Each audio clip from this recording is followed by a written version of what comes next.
for today's video ay ayan pala nagawa ako ng tuyo at sauce. Kagwapas akong tuyo ba? Anak ng bulag. Hindi ko naos kaadlaw pa lang na akong bulad ani. Ganiha. Tapos ako na siya ibulad usog ugma kay medyo kuan pa siya. Nang gamay na basa-basa pa ba? Kumkumok pa. Pero ang ganda niya. Birthday ko pa ha. E mapalit ko diri kuan gamay ra mo kay sulod niya.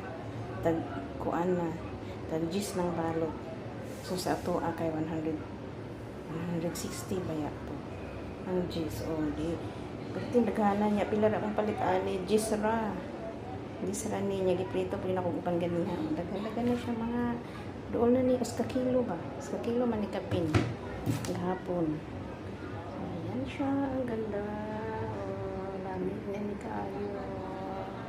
Ayan, thank you for watching. Discarding malupit lang to guys.